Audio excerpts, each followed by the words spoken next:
So I would like to firstly ask about Giovanni. Would be about your background, and it would be about to understand where you are today and what you do today. What I need to know about you, your background, where you grew up, family, friends, education. I suppose. What is it? Some key areas that you would say to understand who you are today, if that's okay. So I was born and raised in the center of Italy. So I grew up between Rome and Naples, just to give a bit of a geographical, just like an idea. And then I did all my schools here. My family's here still, and here because I'm calling from there. So I'm now in the US. I live in the US, but so I then moved to the university, like to Pisa, in Tuscany, in Italy, to do my studies. So as a undergrad, so I did my bachelor degree there. I did a bachelor in biomedical engineering, and then master of robotics, master of science. I think that would be the equivalent in the rest of the world. And then I then moved after my Master of Science to Imperial College in London, where I did a Master of Research. It was a bit of a specific program. I think it was kind of more kind of similar to what in the US is PhD, where you do master. Well, you can call it Master of Research, you can call it master in general, and then you do your PhD years. So I think Imperial College was kind of doing that at that time. So I started with my Master of Research there. And that master was, so my bachelor was in biomedical engineering, right? So then my master in Italy. Master of Science was in robotic engineering. It was very broad. All the aspects of robotics and automation and control, so fairly general. And then in Imperial College, we studied, medical robotics and image guided intervention. So it was my first my first experience in applying my knowledge in robotics to medical fields. So I went from fairly medical in terms of, still engineering, medical engineering to robotics, and then back a little bit to the medical aspects, but with a bit of knowledge of robotics, right? And so studying that side of things. And then I moved to the University of Leeds. And I did my PhD in the University of Leeds, where I worked on medical robots. So I kind of applied all the knowledge I built during my studies, and definitely developed much more skills and knowledge during your PhD, because it's crazy the amount of things you learn during your PhD, I think. And so this is a bit how I moved around, and I defended my PhD. I think it was April. Yeah, I defended my PhD in April. I think I was awarded my PhD in June or July. I'm not sure really, but and then since March, end of March, I moved to Boston, and in Boston I'm working as a research fellow or postdoc, or this kind of a couple of definitions of the job. And I work in Boston Children's Hospital, which is a pediatric hospital, and it's affiliated with Harvard. So my postdoc is in affiliation with Harvard. So I work in Boston Children's and Harvard are my affiliations at the moment, and there I still work on medical robotics. It's so I kind of went from different applications of medical robotics, and now I'm working on cardiac surgery. And so this is pretty much how I moved around, let's say, and what is my background in terms of moving around, and what's my education and now my job, I would say. Right. Can I ask particularly why the move from Italy to the UK? That's for the first shift, and then I'm curious about the second one as well. Is it just sort of job came up and sort of opportunity came up, or was it just in particular? Yeah, it's very interesting actually. I just went to Pisa again to see some family, some friends, and I've met also colleagues from that time, people I've studied with, people that are now working for robotics there. I kind of feel like I mean, there's no a specific reason really. So I've always loved Pisa. It was a great time. It was a great period. I've learned a lot from all sorts of perspectives. Because imagine, like, you moved there, you're 18, right? And then I believe I left when I was 24, 25, kind of thing. And I don't know. I kind of felt I needed like some new experience. I needed to to experience something different, really. I don't think it's because of anything specific. At the time, I was looking for PhDs, and a couple of offers came from Italy. I think an offer from Italy. I was looking for PhD like there was no tomorrow. I think I applied like as far as like Australia and the US and England. And Italy as well. So in Italy, it's a bit of a different system. You have to do you have to do some sort of exam, and then they make a ranking, and then like if you are within a certain threshold, you get a PhD. Otherwise, it's different. It's not very much interview based as it is in the UK and other places. I mean, at least in the US, I don't know much about the rest of the world, but so I got some sort of offer from Italy, but at that point, first of all, I was already in London when the offer came. So I wasn't sure yet when I decided to go to London if that offer would come, and I think I really needed a fresh start. I mean, when I received the offer, I was like, oh wow. I mean, I would have maybe liked to receive that before. Maybe I might have taken a different route, but I think like eventually it's the right choice. Like just so that you can learn more. Like I think I learned a lot by moving around more than like being static, I guess. So interesting, right? Okay, so there was a sort of a no concrete plan to do. So it felt right. It felt spontaneous, and it felt a bit right? So in the moment of considering everything, right? Okay. Yeah, absolutely. It felt like it was the right choice, and it was it was my way to grow, I guess, as a researcher at least. And I definitely learned a lot also from personal perspectives. So it was the right choice for sure. But I think the next and the most convenient question to ask is why the robotics? Why do robotics? I suppose. First, why the biomedical engineering? Actually, starting from the very very early. Sort of what influence or from who did you? How did you get influenced by? I don't know. I assume it's because it's a big choice. Like to choose engineering, there must be some sort of underlining understanding of why, or sort of from yourself, or from an early age. Yeah, so I mean, it's kind of interesting, really. I mean, like I don't really have a straight answer. So when I was younger, when I was so between the age of 12, I believe, and 18. I mean, we start university between 18, when we are 18, 19 years old. So that kind of period of life in Italy. So in that, during my, when I was at school, I was very much into playing guitar. So I've my, the extent of studying, the time I was investing in studying was much less than you would expect, to be fair. Given what then I ended up doing with robotics, etc. So it's kind of, at some point I faced the choice. I had to choose university. So that was the end of my, the last year of school. That's at least what happens in Italy. So towards the end of the last year, your parents start worrying, and they start oh, well, you should now, make a choice, right? And it's crazy because in that period I actually had a big injury at my left arm, so I couldn't play guitar. I was like, well, I mean, it's kind of a forced choice. I have to do something different than playing guitar for sure. I spent a year without being able, more than a year without being able to play.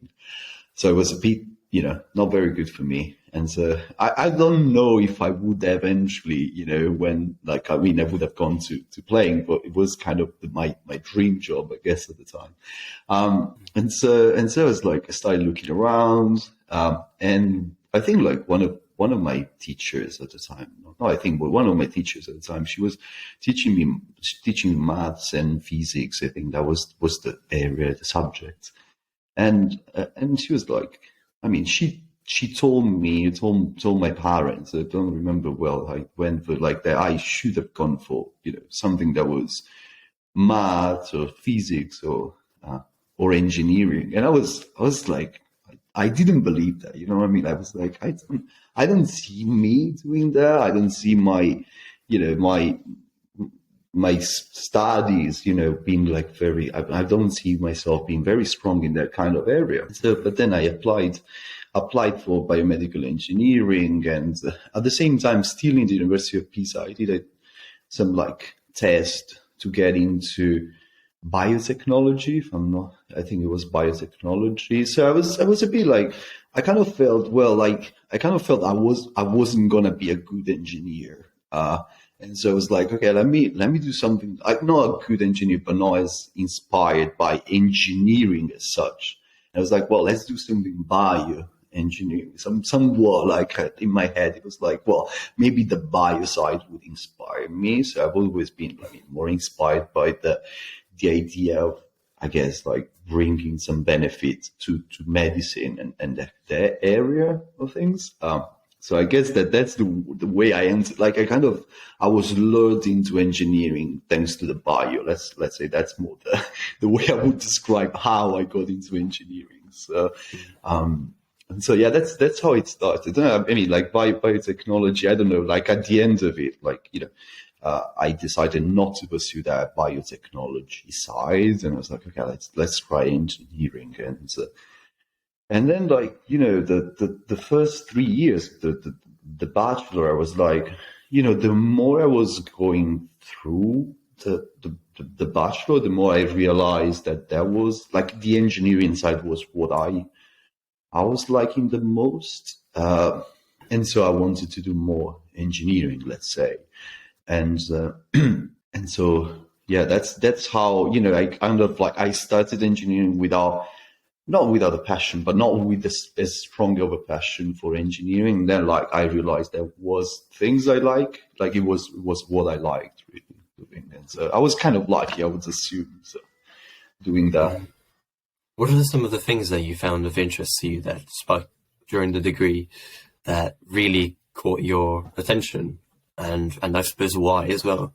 I think there is in my opinion, there is a strong component of personal component, as in, there are a lot of things that kind of strike you technically and things you like technically, but there's also a huge component as far as I'm concerned, in terms of the lecturer and how they convey information, how they teach, and that. So I think that I really got into subjects that were not necessarily what I do now, what I love now, but they were taught in such a way that I was very attracted, very interested, and I learned a lot because maybe the lecturer was very much into teaching, or was more, I don't know, he or she would teach you the subject with a lot of passion, so you get passionate about that. So I think I kind of started liking at least the subject, and also the way I was taught more electronics. So when I was studying electronics, I was I remember being very interested, intrigued at least by electronics. That doesn't mean that then I become any good about into electronics, or because I haven't seen much of the practical side. I remembered really liking that, and for sure, I remember what I really loved was automatic control. I think that was the subject called. So where we studied, controls, so closed loop control and these kind of things, and which is what what kind of drove me towards automation and robotics for my master. And also in that case, I had, very good lecturer, and that's how I really loved the subject. I remember it was a bit painful. I mean, wasn't easy to learn. We were discussing that the other day with a couple of friends, and we're like, it's one of these subjects that are not like are very specific and very different. Like, the tools and the things you need to learn are very different from many other things. So, it wasn't necessarily the easiest thing to learn straight away, but then I became very passionate about that. And I think that's how I then moved to robotics and this kind of area and the kind of subjects. Interesting as well, because some of the things that I'm relating this to is, as you mentioned, the teachers at, for example, my university may be very passionate about the subject, and I sort of get a feel for that as well. But that doesn't also mean that it comes maybe intuitively or easily, which is also really interesting. It might be very interesting, but very difficult. Speaking of like the physics that we're learning in school, for example, and it's like, whoa, very interesting, however, quite difficult that I find at times. Interesting that you mentioned that. Yeah. I also would like to ask about the program that you did. I believe the next, as you mentioned, after you from Italy, you'd done your bachelor's, and then you moved to as you mentioned, the UK, I believe, right? To Imperial. Yeah. What was the program like at Imperial? Was it called? Was that? What was the name of the degree? If you remember? So it was Master of Research in Medical Robotics and Image Guided Intervention. So it was. Was Imperial College degree. Sorry, I'm getting some blurs from my camera because the light is coming from the window. I didn't expect that to happen. Let's see if you can see it. Sunny Italy. This way. Is it? Yeah, exactly. It's actually like also Boston is quite sunny compared to what I expected. I think like I was just like after 5 years and a half in the UK, I was just like when I got to Boston, I was like, no, there's no such a place where there's so much sun. I couldn't believe that. So it's interesting. I mean, like also, Italy is pretty sunny, but it's been a bit like miserable like last week. Now it's getting a little better, luckily for the holiday, for the week of holidays. But still warm though. Still warm, absolutely. I assume. Oh yeah, fairly warm. Yeah, definitely warmer than Boston. Yeah, for sure. Yeah.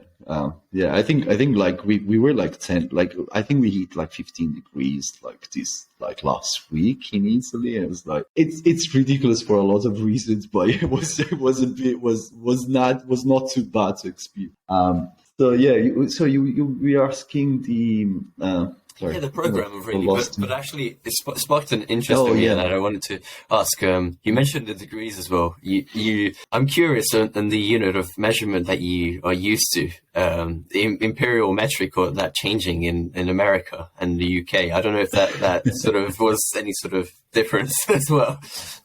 I'm just very confused about both. To be fair. When I was asked for my weight in stones in the UK, it was the point I was the most confused about life, I think. And I think like it's still like the feet stuff, and I don't know.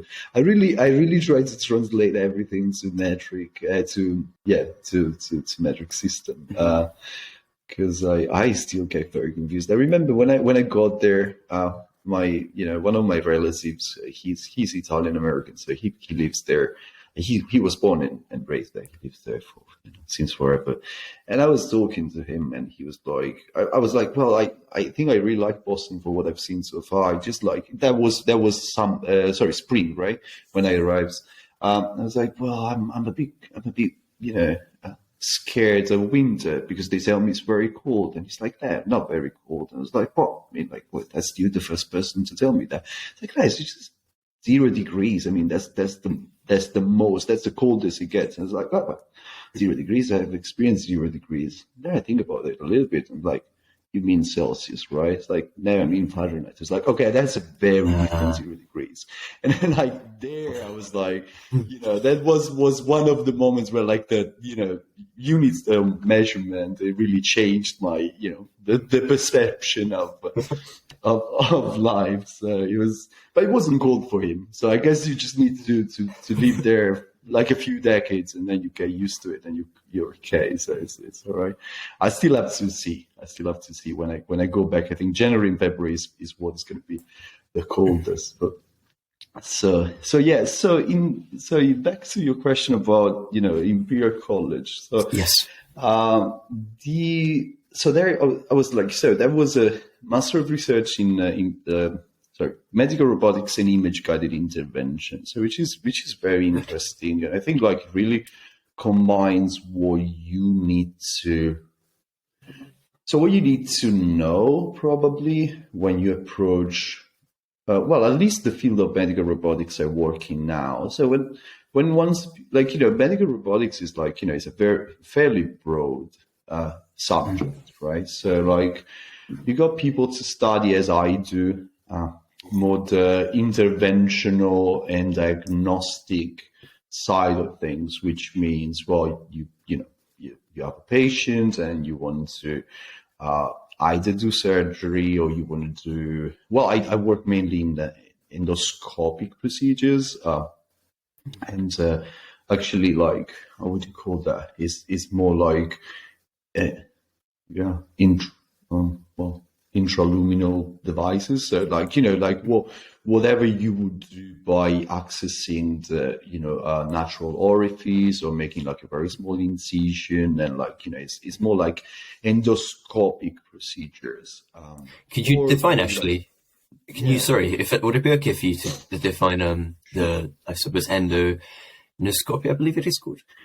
What is endoscopy or catheterization. So they're two very different things. Okay, so these are endoscopy. Let's define endoscopy to start with. So like endoscopy is so it's a minimally invasive procedure where you normally you normally access an area of the anatomy by using an endoscope. So what is an endoscope? So an endoscope is generally either a rigid tool or a flexible, catheter, a flexible, like kind of a tube, like a flexible structure, like an elongated flexible structure, which has a camera, like generally at the tip. And has a 2-channel. So generally speaking, you want to enter the human body either with a small incision, and that is what happens when you do laparoscopic surgery. So laparoscopic surgery, you have an area of the anatomy, you insert a few instruments, a few rigid instruments. In that case, so I think it's like 3 to 5, but then depends on the procedure. I'm not an expert specifically in the area, and one of these instruments is a rigid shaft with the camera at the end, and that camera gives the surgeon the visualization of the area where they are operating on with the instruments, right? Is that clear enough as so far?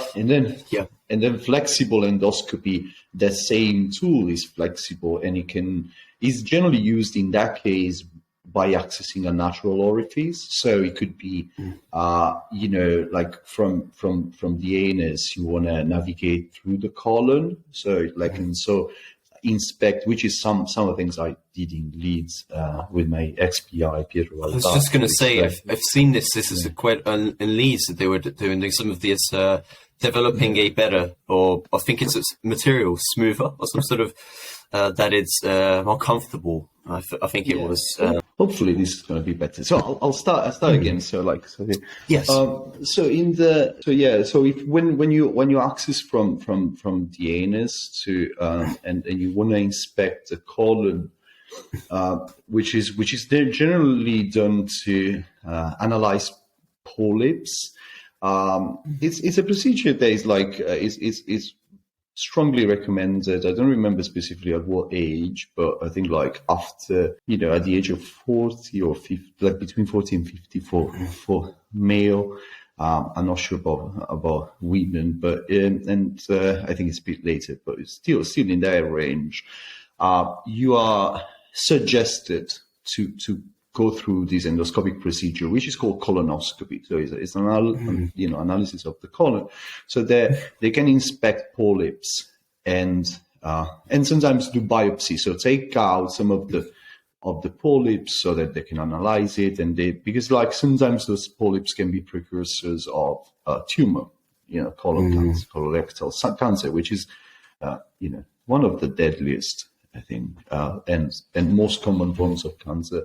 And so, so you're right when you, so you mentioned, in Leeds, there is a research being done in that area. And I think you might be referring to what my ex-PI, my PhD, Piero Valdastro, is doing. And he's looking at, robotic, like doing a robotic colonoscopy. And the way they do it there is that they use magnetic coupling. So they have, and this is what I started working on. So it kind of also connects to, when we were talking about what I was doing. So I started working in that area. So my PhD started there. So we worked, and they're still doing an amazing job in that, having like a robot with an external permanent magnet, a big permanent magnet, just to give some numbers. It was like 100.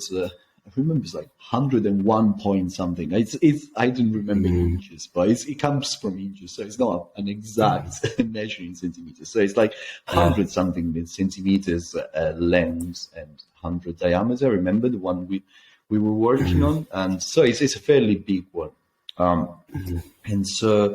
then inside the colonoscope that they develop, they have a very small miniaturized permanent magnet. So that can go very small when you external permanent magnet becomes as big as you want, because you can, by having like a smaller magnet inside, and this is the same we do for other procedures, and having a large magnet outside, you can just generate the same amount of force and torque, and having a miniature version of the magnet inside. So it's a fairly interesting technology, and it comes from the idea that pulling the colonoscope, or any endoscope really, inside the human body is better than pushing it from the outside. Because when you push something from the outside, you need to have some sort of rigidity on the endoscope catheter, so that by interacting with the anatomy, you can drive it through the body. Right, because if it's really very painful. Flexible, exactly. So if it's flexible, it would just buckle, and you're not able to go anywhere. So we kind of revert that thought, that way of thinking, which is like, instead of pushing something rigid from the outside, create pain, discomfort, even just the discomfort that post recovery that you impose to the patient is not the best you can do.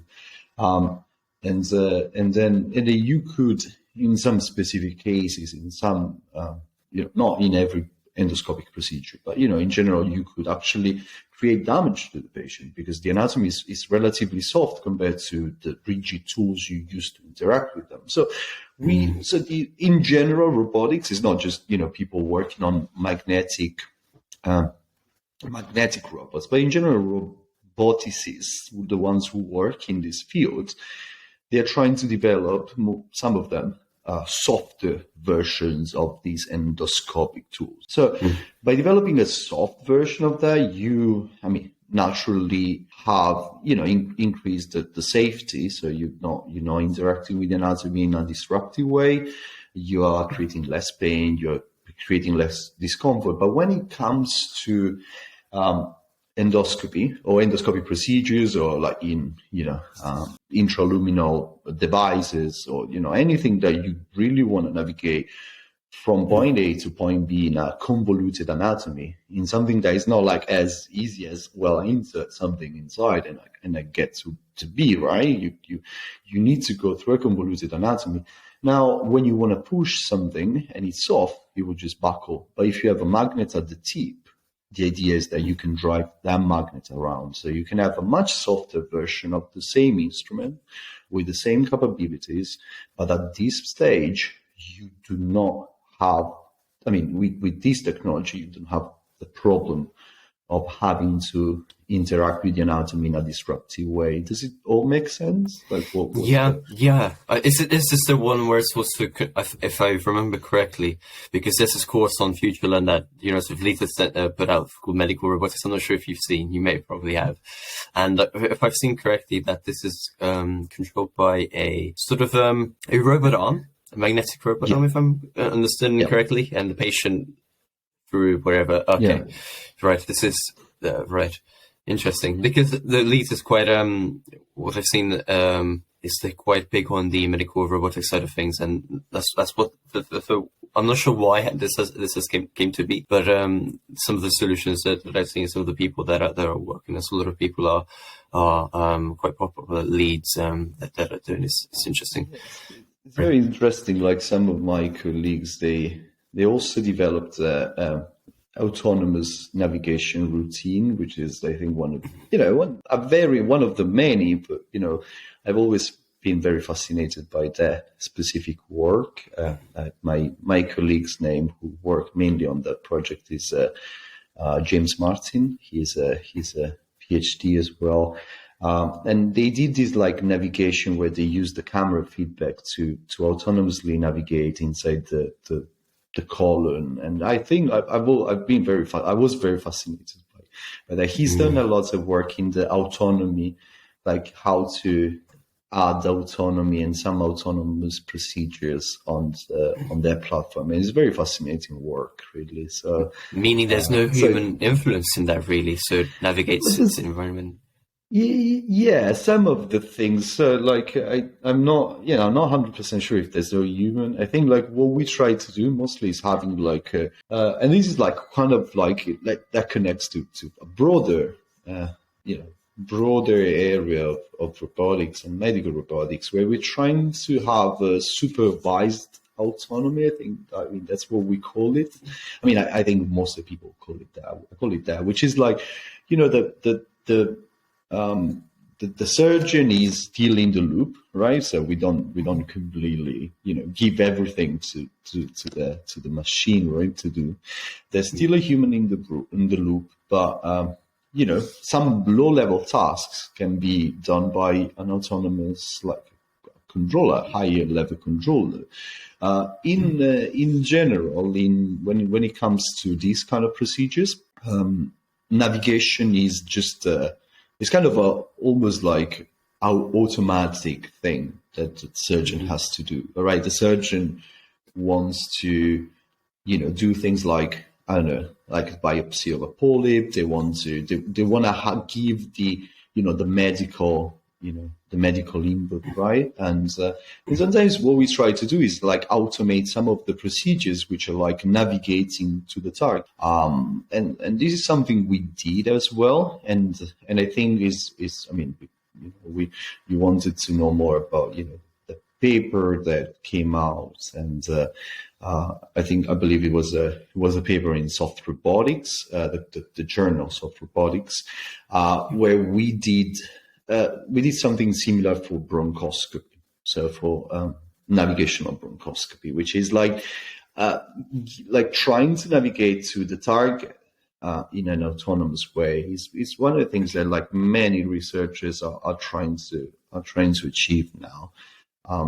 If you have a soft tool, if you have like a safe tool, I guess this is something that can translate eventually in the medical practice. So. Right. Interesting. Okay, that's really interesting. Actually, that aspect of it. Some of that work, but I'll ask in terms of. Let me just have a broader question about it. So I suppose I assume that the work that also that you're doing, this is quite a niche, very. How should I say, specific work for a specific application. What would you say is you mentioned, I think, briefly about the uses of the applications of this as well. Of I think you mentioned colon cancer. Yep. To contributing to solving it. And so I suppose I'm curious about the applications as well that they sort of your work contributes into.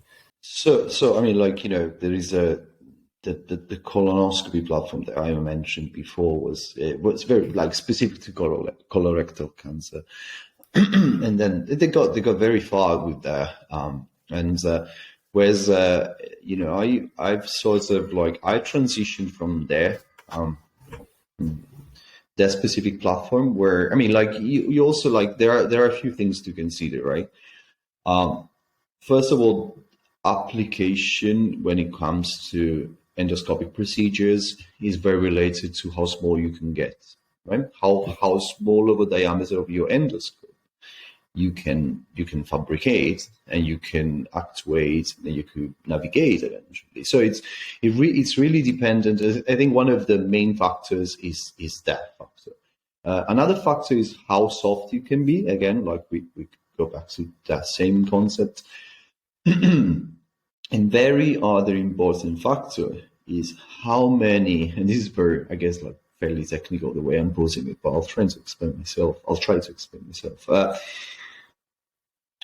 How many degrees of freedom you can control, how large of like what kind of controllability you have. Okay, so now if we like, I think it's been very well proven that you can navigate the colon. So the colon is like, it's almost a closed loop.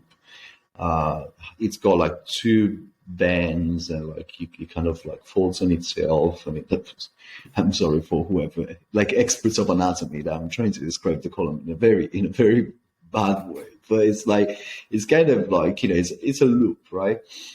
So you want to navigate that anatomy, and it's been proven that with the platform that they're developing in Leeds, you can navigate through it with one permanent magnet at the tip, because of the nature of the anatomy. The diameter of the catheter can be, of the endoscope, can be large enough to fit a fairly large permanent magnet inside, and so you can do that. When it comes to other anatomical features, to to other lumina, so like, which are more convoluted, you need to have like a smaller which are smaller and or more convoluted. You need a smaller version of the same endoscopic tool, and you need more degrees of controllability. You might not be able to achieve the same thing with one magnet at the tip, and that's where, like, still in Leeds, we worked on catheters which are smaller. We developed catheters that can be as small as 2.7 millimeters diameter, and they are soft. They're made of silicone, and they have like multiple magnetic, permanent magnets or magnetized silicone along the lens, so that they can be actuated at different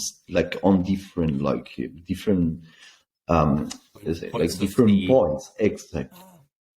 They have different points of actuation. And this is what the paper that we were talking about initially refers to. So the paper that we published in Soft Robotics at the beginning of of 2023, that paper refers to that. So how we can magnetize these catheters, these very soft catheters that can be magnetized with somewhat like a optimization routine. So we have an anatomical feature which is small, but then we have to fabricate something that is small in diameter.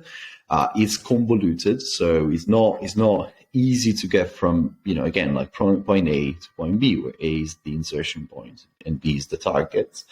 And we can use the preoperative information we have, because it's easy to say, well, you have a convoluted anatomy, so you generate something that can navigate that because you know what the anatomy is like, but you need to know what the anatomy is like. So when we have like in colonoscopy normally, like, you know, the practice, and this is very important. I think when we develop something, and I think it is, at least for what I've learned, applies to medical robotics, we don't want to,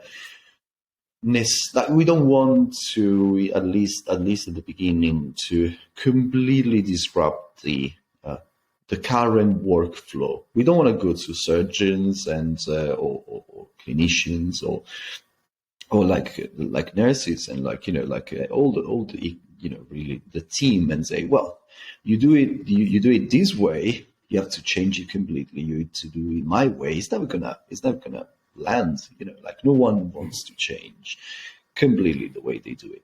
So now in colonoscopy, they tendentially just, you know, go with the endoscope, with colonoscope, and they navigate by using a camera feedback. In bronchoscopy, which is where we applied our technology, they actually use preoperative imaging. They do a CT scan, so it's computed tomography, a CT scan of the lungs. They can extract the bronchial tree, which is like, you know, the bronchi is where you navigate through. It's kind of like, it looks like a tree, right? And it's fairly convoluted. And they can extract that information, and when they want to navigate from outside to a specific area where there might be a tumor, there might be a mass they want to inspect, they use that preoperative map. They have a preoperative map, and where they can say, well, like, they can overlay localization on their preoperative map, and they can say they can manipulate, and they can navigate manually with a manual catheter. They can navigate to the tumor. Okay, this is the state of the art. This is what, I mean, it's like the clinical practice is not even the state of the art. It's like clinical practice. This is the way they do it, and we just decided that we could take that same information, that same CT scan, we can extract a map, and we cannot just like localize with respect to it. We can say, well, we have to generate a catheter that can autonomously navigate from point A to point B. What that means is that we can extract the anatomical feature. We can take that 3D map, that 3D information, and fabricate a catheter that has a magnetic signature. That's how we call it. Magnetic signature means like lengthwise magnetic dipole direction. So how the magnetization of the catheter aligns with respect to length of the catheter. And we can generate one specific catheter that can navigate from point A to point B. So that's all that work is about, really. And that's fascinating, because you're as you mentioned, that's also, I'm just trying to imagine how possibly getting a map of anatomy inside, and you're seeing this. I assume you're simulating this, and you're seeing this map, I suppose, of on the computer first, and then running that through. I assume, or some sort of aspect of it. How do you do that? How do you actually get a map of, and how do you actually generalize? Of maybe the size of the mapping? Is it not specific to the patient? I have not much of an understanding of anatomy, but I assume is that not dependent, and you have to do it for every single patient?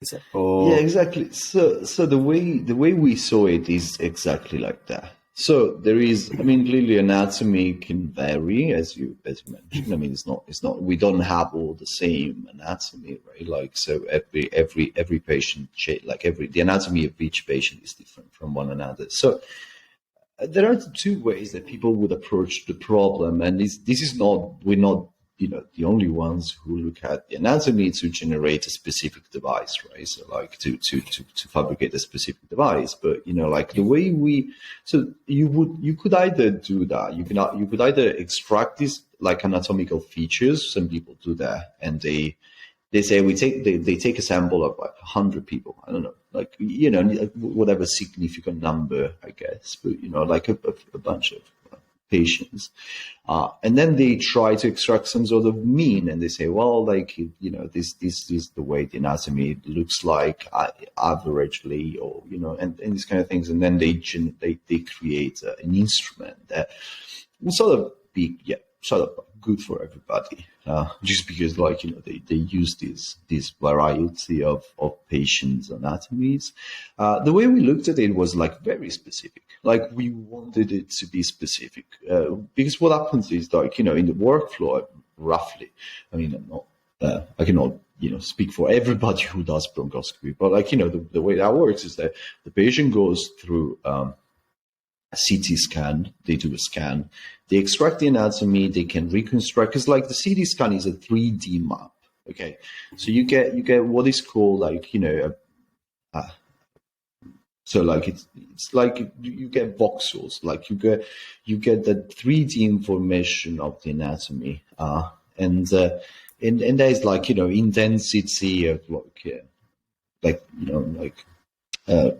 how do you call it? But it's kind of an intensity map, right? And so then, by knowing that the bronchi, for example, a specific intensity in the map, you sort of reconstruct all of them. It's not fully automatic process to extract it, so you can extract some of it automatically, and then some of the very small features you might need to do it manually. And so. So once you have that information, then you could run an autonomous routine. Like the surgeon could say, well, the mass is in this spot. The mass is in this area. So this is your point B. The point A, well, it depends on you always enter from the mouth in that case, and you go through the trachea, and then you have so it depends on you can sort of decide where you want to start your navigation, but you sort of, it's sort of known what your point A would be, really. So if you go to the left side of the lungs, it could be the left primary bronchi. If you go to the right side of your lungs, it could be the right one. And so then once you have that, you can literally run an autonomous routine where we developed, and you can generate that catheter. Now, you can generate the exact magnetization profile that you want that catheter to have, and ideally you then want to print it, you then want to fabricate it autonomously, which is something that we now what we've done so far was manually creating that catheter. But once you can autonomously automatically, or you can fabricate it in a autonomous way without having you need to do it manually, which is definitely a doable thing. You can produce a catheter that is not only patient specific, but it could actually be branch specific, which is what we showed there. So, right, interesting, very interesting, very high. I suppose you could say, the direct. Contact with human interaction with this is very. I must be very. I assume very rigor and lots of interesting, very interesting actually. I would also like to ask about some of the. Let me have a look. What is convenient to sort of feed up on. I guess I'm not sure if I've asked previously, but the top challenges that you face in your field of work that is non-technical or technical, that it's maybe in the process of research, or it might be in wherever it may lie, wherever you find personally that is quite challenging within your work. Right, that's interesting. I mean, there are a few challenging things, I would say. I think I'm sure in that process, It also depends on the stage of your career. I think, you get, so when you start doing research, it's like doing your PhD, and and this is something that actually I like to share that aside from everything, it's kind of normal to find yourself doing your PhD, and being overwhelmed by the fact that you need to learn so much compared to what you know, to being able to actually face some of the challenges. That's one of the main challenge of, it's there are so many challenges, and you need to learn and know things that you might not necessarily know. And I think you should try as a PhD student. It's quite hard, but I think you should try to be mindful of that, because I guess it's fairly easy to approach a PhD. I mean, not easy. Sorry, it's very common probably to approach a PhD thinking, well, I've studied for, I don't know, you guys. I mean, like in the UK, I think 4 years. I think it's like 4 years programs normally. In Italy, is I don't know. It really depends. Oh, as in the PhD program. Oh, as in the PhD program or no, prior? in the prior, you do Right. 3 to 4 years, right? Yeah. Bachelor, and if you do a master, if you do an MN, I guess it's 4 years. In Italy, we have at least 5 years to go through. That's bachelor, master, and well, some of us want to do another master, and they get longer than that. That's what I did. I wanted to, learn that side of things.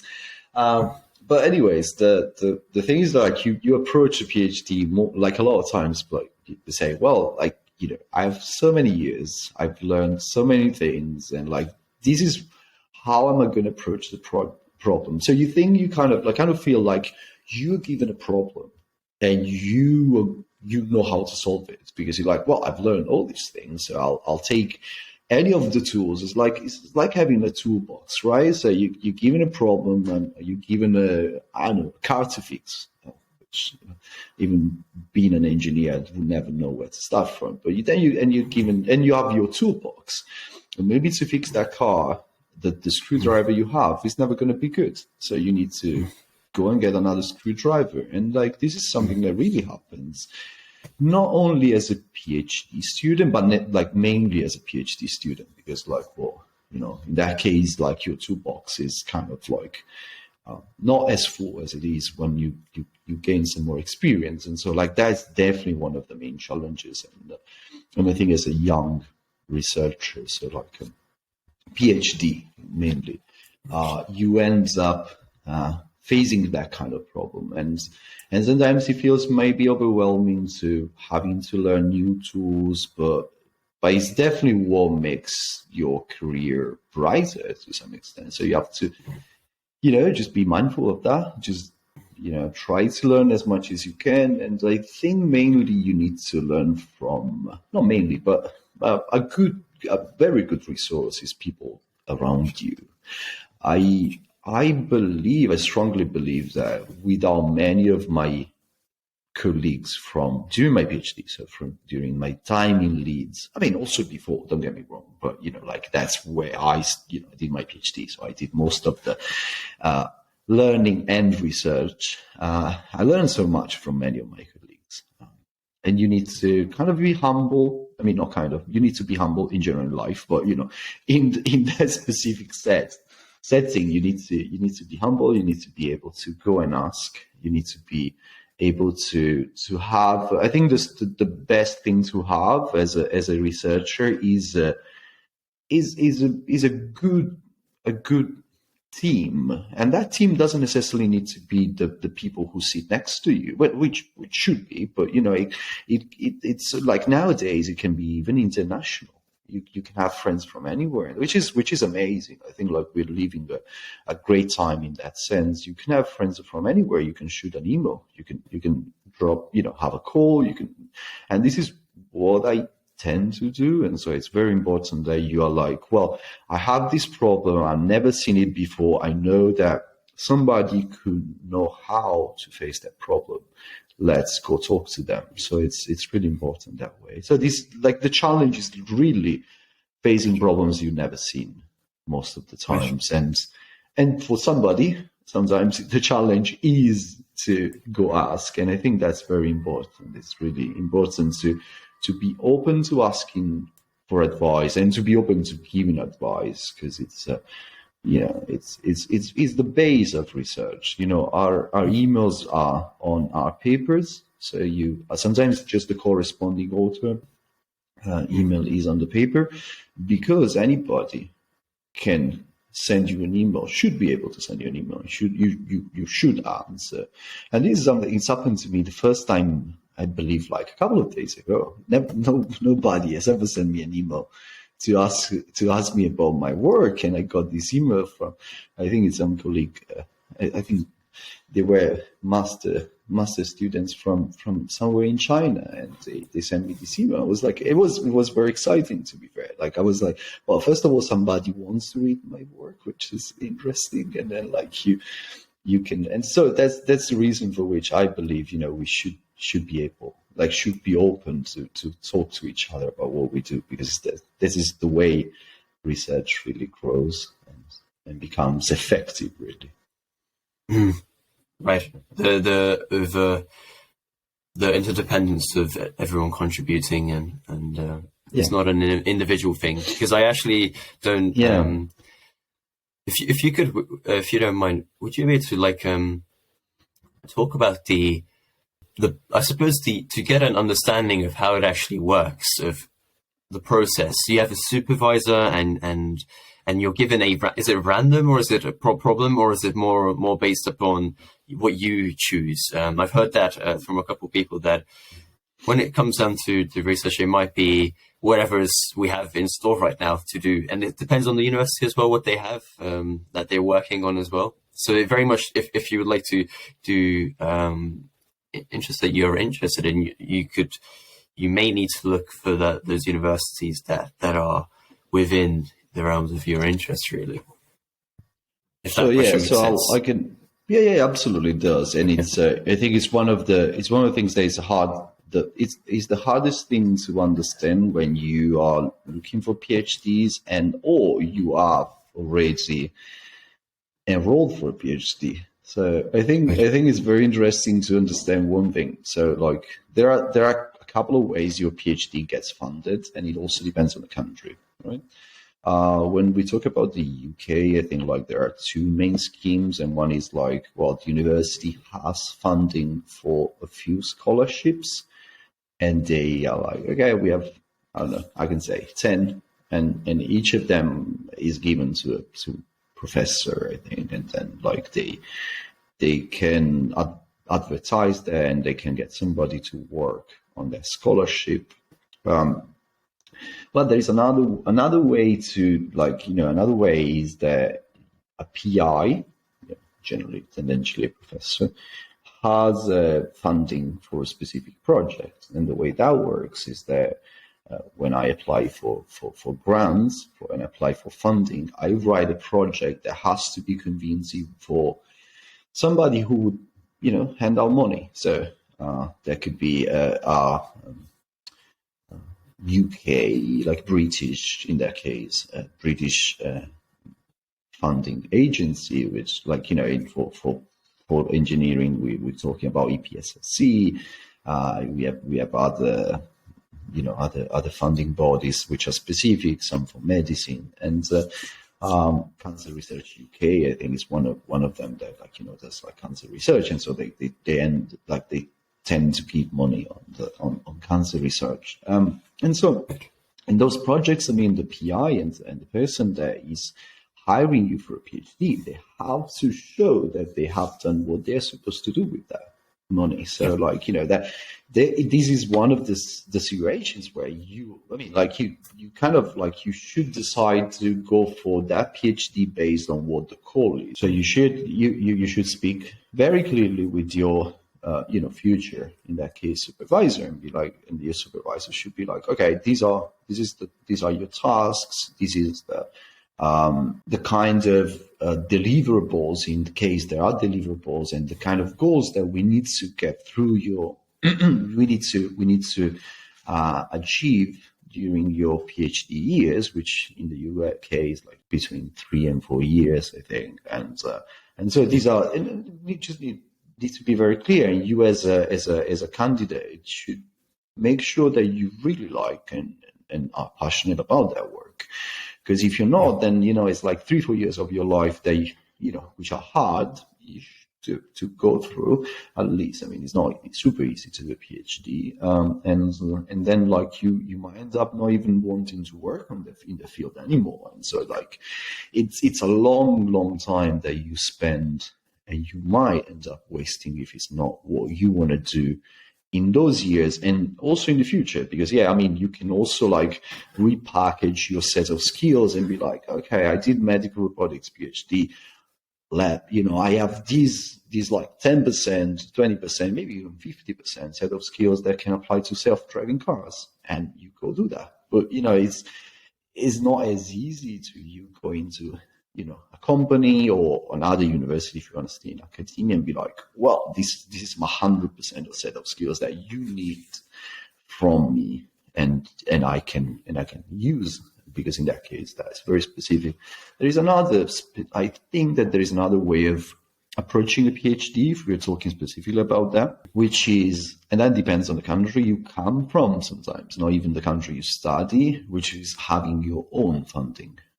So if you, as a PhD, you might, I guess, get a scholarship, a personal scholarship.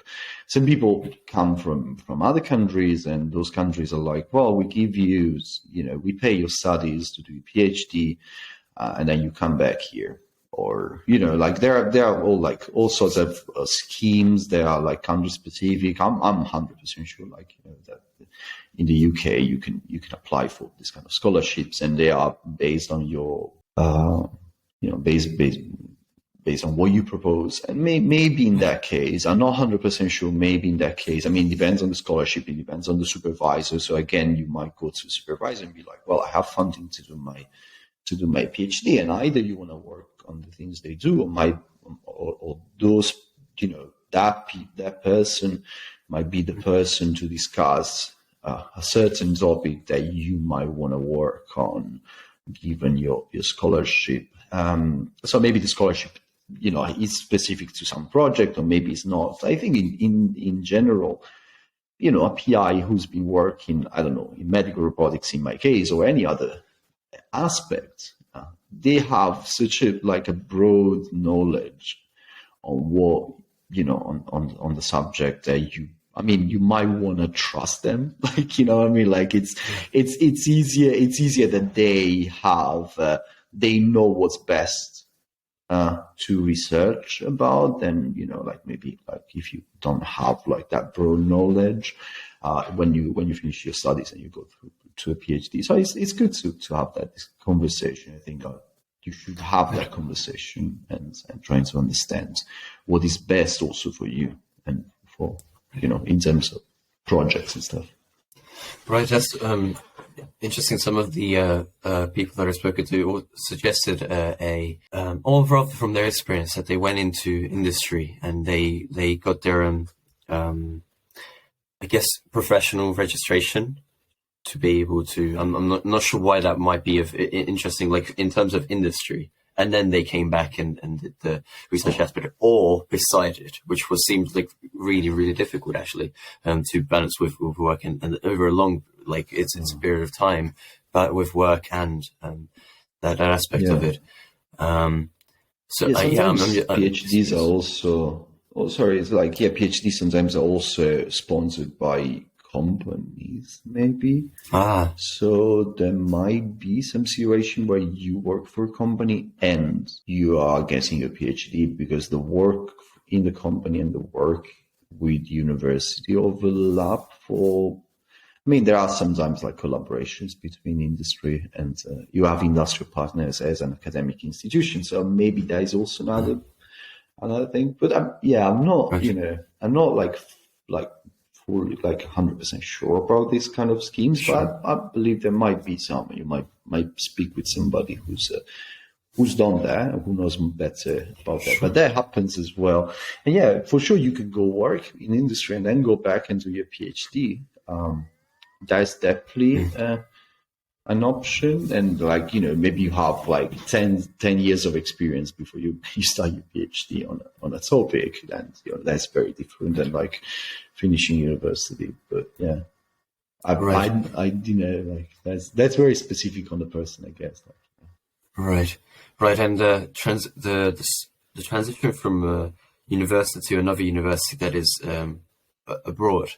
What type? How smooth is that in that way? To I'm not even sure what that consists of, because why I mentioned the registration, I assume it's useful if you would like to work in a different country in industry, but I don't think it's necessary if you're a student in this country and you were to transition to, you'd like to transition to a different country, for example, in the US.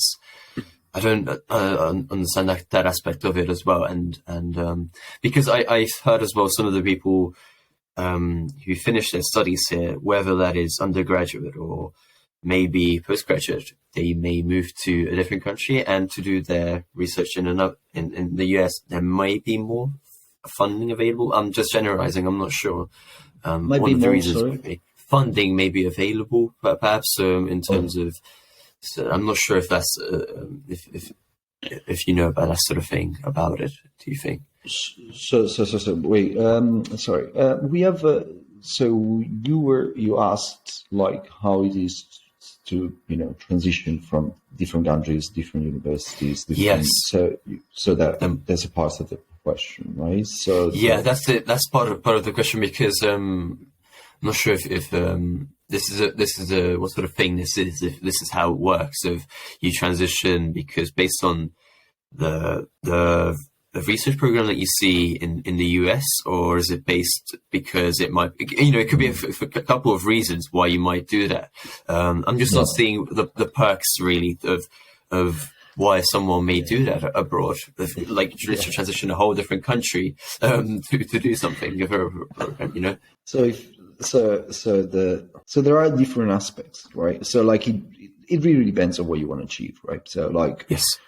If you want to do your PhD, or like not even just your PhD, but it is specific in the second case. So in the first case, like you want to go from your PhD or any other study to industry, and you want to go for a company, then it depends on your offers, right? So you I guess you do a bit of you look around. I mean, I guess you look around.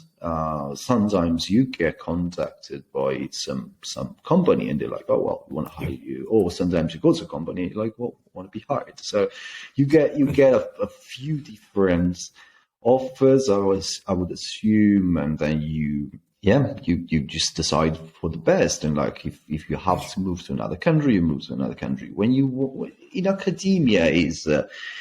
It's fairly specific. I cannot give. So if you want to stay in academia, if you want to do research in university, then there are a few aspects. I was always I was advised to move, and that depends on. So like moving is generally to learn something new, to learn something different. There are many great researchers who have did their PhDs and then done research in one institution. So that's not bad. You have the opportunity to learn from other people, as I said, specifically today, by dropping them a call or like jumping on a Zoom or like meeting them at international conferences, which luckily they restarted this year, so we can get to meet in person again. So that's the moving around is not the only way to learn. Is maybe the fastest and more. So it's sort of like it's an in-depth learning experience, I guess, that you sort of put yourself through. So I went from. And so this is like a bit of moving around. Is like I went from Pisa, where I spent like 5 to 6 years overall, and I learned a few things from people who don't even do medical robotics. Then I went to Imperial College, where I learned a few things from people who do medical robotics, but not necessarily do what I was taught in Pisa. And then I came to Leeds, and I learned. Something that is specific to what people do in endoscopic procedures. And then now I'm in Harvard in Boston, and I'm learning what people may do when they work on cardiac surgery. So what is cardiac surgery? about, and what kind of completely different robot we develop to do that thing. So it's also like, each specific application has a different way of being approached, has a different way you would design a robot. You wouldn't design a continuum robot as a self-driving car, I guess. I mean, I haven't seen a snake-like self-driving car yet, but I'm not excluding that would happen eventually, because we love doing all sort of things. But it's kind of like easy. Not easy. I don't think it's easy to move around. I mean, I like it, so it's very personal. So some people like to have that sort of in-depth experience by moving around. Some people don't. So I personally liked that. So that now I can even maybe transition another time. I don't know. Well, like people do it all the time. It's like, I might even stay where I am, or like move somewhere else to learn from somebody else. So it's very important. I think it's a very important aspect of academic career to be able to get to learn from everybody, and hopefully also sort of give back some of your knowledge to somebody else. Which depends on, as you say, what is the most prominent thing right now that you're working on in that moment, and I guess back to the question. I think that as you said, like if there is a specific research program, and I think like you might be very intrigued by somebody doing something specific, and they might be interested in you applying your knowledge to that specific subject. And that's the way, I found out, what kind of research my current PI was doing, Pierre Dupont was doing in Boston Children's Hospital. And I was like, oh, that's very interesting. So I interviewed, and he thought, I guess, that I was, I could contribute with my knowledge. And then that's the way that goes, I think, at that stage then. Right, okay. And just a brief couple of sort of questions as well, which pushes the time for yourself as well, and myself. And just so I guess, where do you see the work going that you're working on right now? Where do you see that as you mentioned, I suppose the move, but I suppose the future of the work, the future sort of aspirations with it. That's the plans, I guess you could say. So long term, I think any person working on medical robotics, long term, they want to see that applied.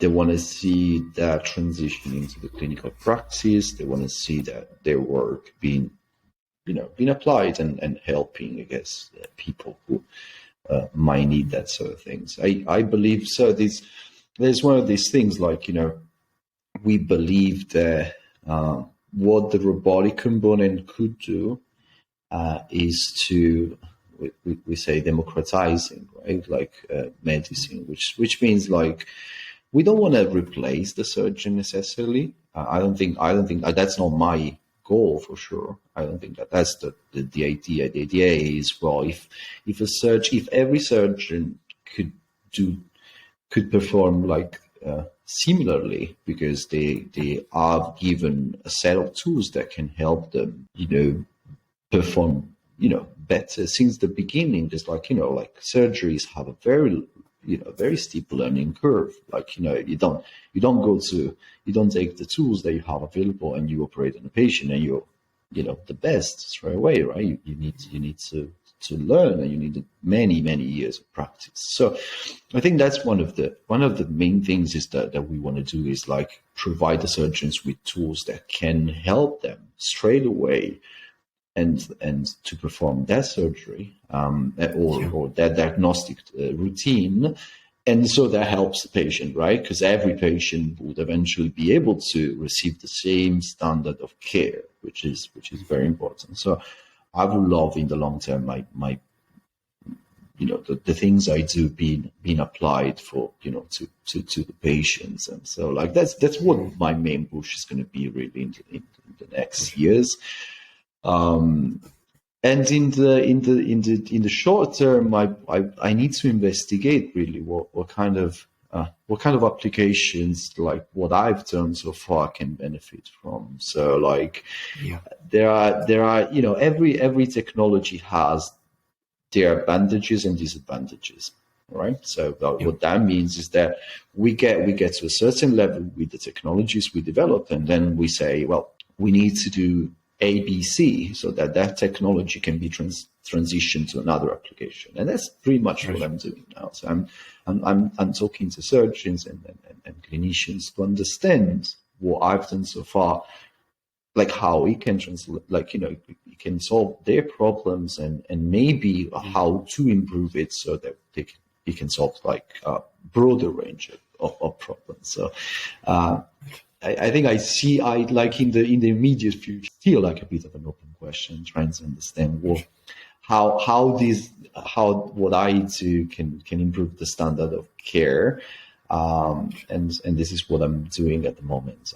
I'm trying to sort of like build on top of my knowledge, so that you can have like a better and smoother transition to the clinical practice. I would say, yeah. Right. Interesting. I would just want to ask. You mentioned that it depends on industry as well. It depends. So the research very much depends on industry demand at that time where it could be applied, and so it could be in the most unusual scenarios. It could be that there might be citation of your work in a completely different area. It might be. So it could be. It doesn't have to be that necessarily in the medical application in terms of the industry setting. Is that also something that might? I think I made a joke there saying that, like, you know, like it could happen that somebody thinks that what I do in medical robotics could be applied to another field. Well, that happens.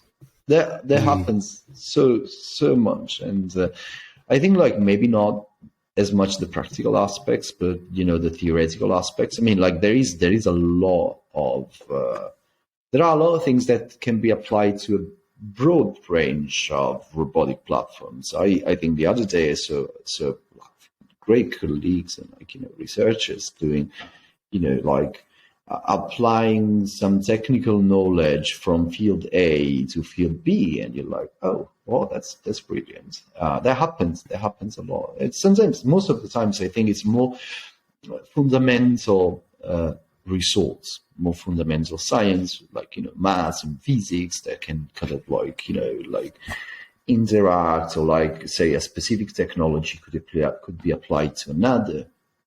Or a specific technique can be applied to another field. Like, I give you an example, right? Like we all, I mean, many fields work on camera-based whatever, like, you know, navigation, and like, you know, like, so we in endoscopy there is a camera on a drone, right? Like self-driving drones that many researchers work on. There is a camera. So maybe at some point I meet a colleague who works on drones, or I read their papers and I'm like, oh, well, this specific technique or this specific camera or this specific, you know, that applies to what I do. Most of the times it's a scalability problem, because like I work on very small things. They work on, well, you know, relatively larger things. So like, you know, that's sometimes but that happens a lot, yeah, for sure. Like we kind of like influence each other, I guess.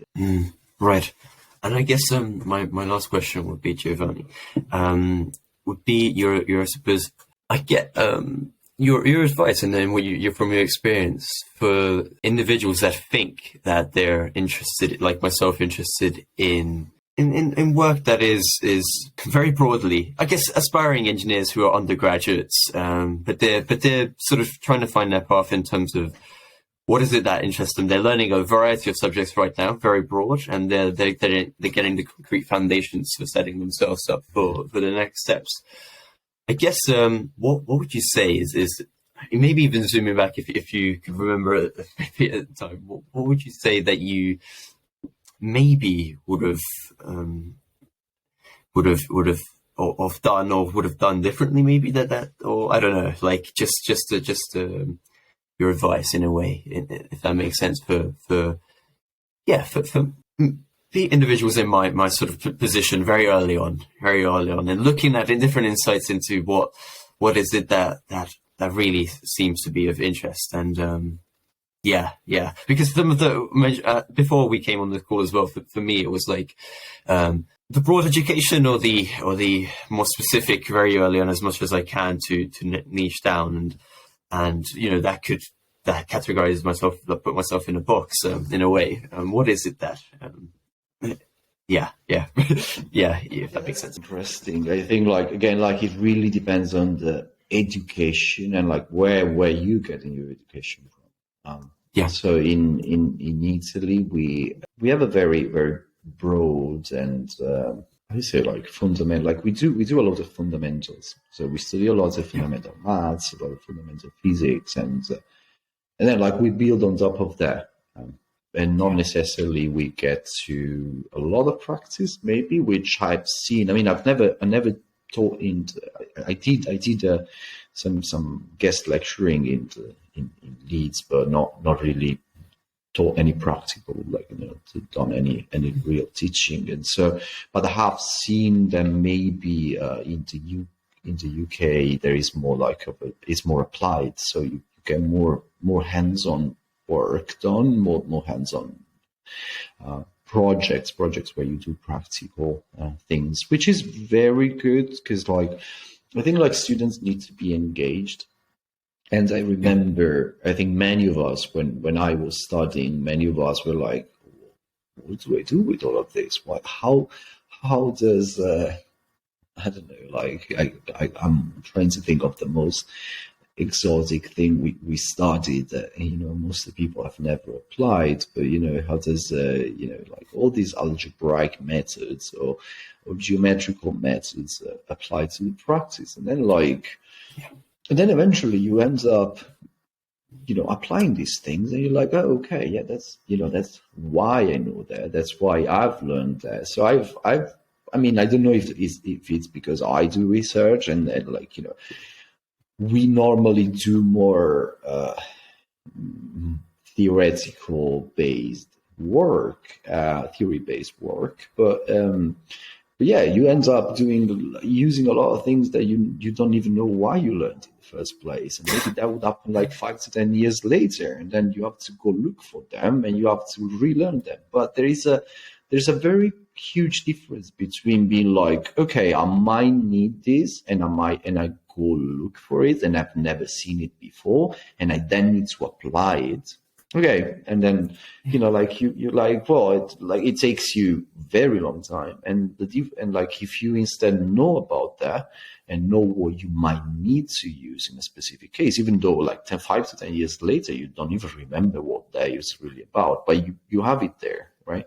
So it's and you sort of know where to look and what to look for. So and that's I generally say that there's a theoretical work and theoretical studies. So I think we need to combine when we teach theory and application. We need to show how, we need to learn, students need to learn tools which they can apply to sort of more different problems, because the same tool can apply to to many problems you might be facing during your career. So it's important to know theoretical fundamental tools, but it's also important to show students where are those applications as they learn, because otherwise they might be detached from why or how they need to learn that specific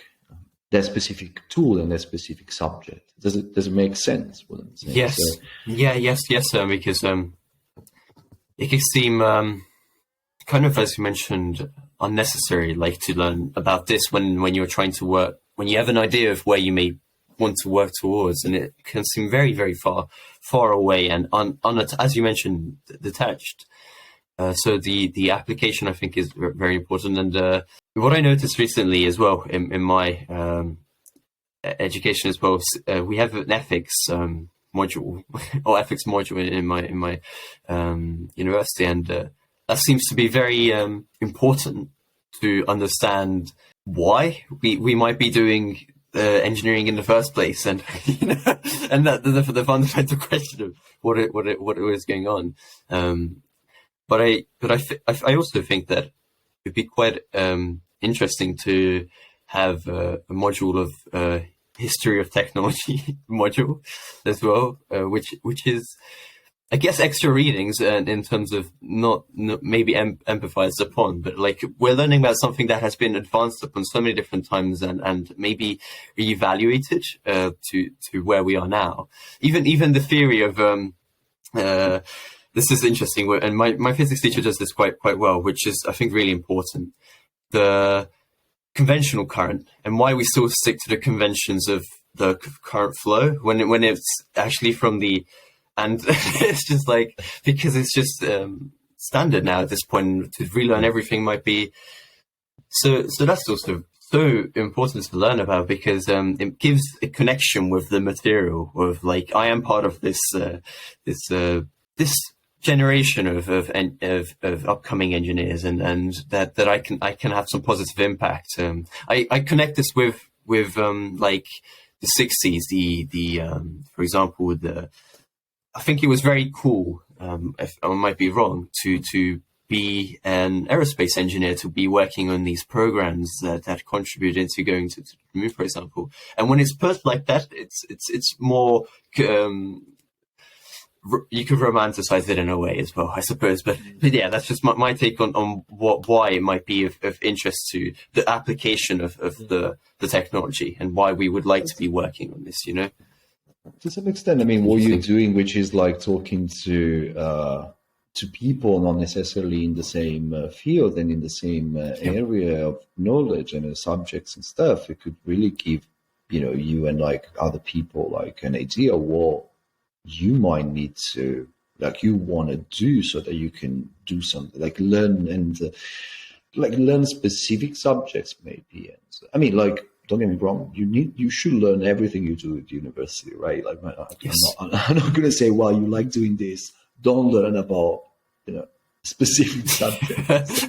I don't want any of the lectures that are coming after me, and like, I mean, but jokes aside, it's like, it's really, I'm sure, Dave, that if a program is structured a specific way, there is a specific reason. You should definitely learn all these things, but like, it's more a thing about deciding on deciding up front what kinds of studies you want to do. And I take robotics as an example, and robotics, and because this is what I know how to talk about it to some extent. But so if you like, robotics has so many different aspects to it. So there is the design of the electronics, design of the mechanics, like the mechanical design of robots. There is the design, like the programming, and programming is like, it's huge. You can go from firmware to like, high level design. And there's the whole, like, like a lot of people are doing like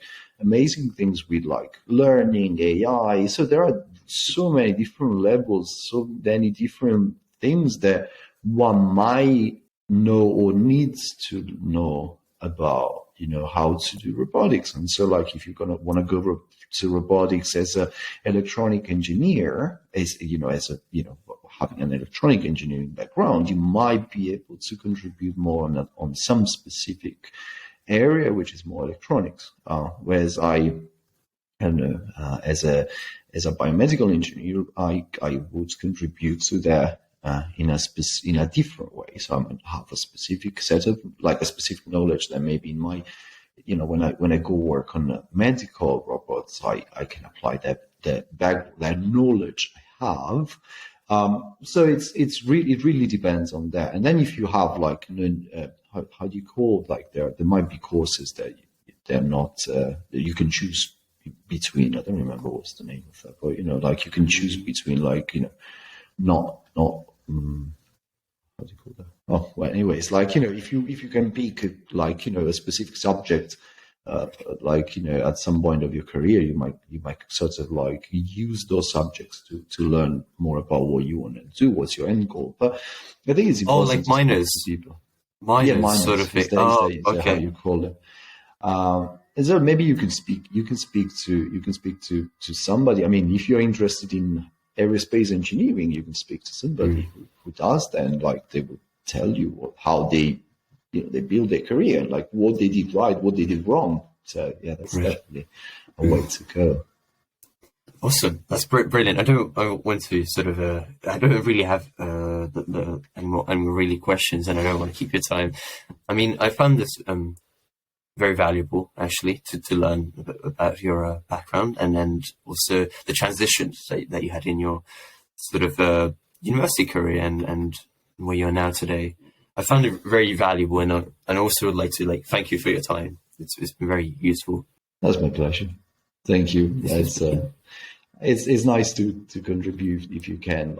There are so many things you wish you've done, or you think you can share with people. So I try to do it privately for when you have this kind of settings. It's probably more helpful for a broader range of people, broader number of people. So that's great. Thanks so much. Thank you very much.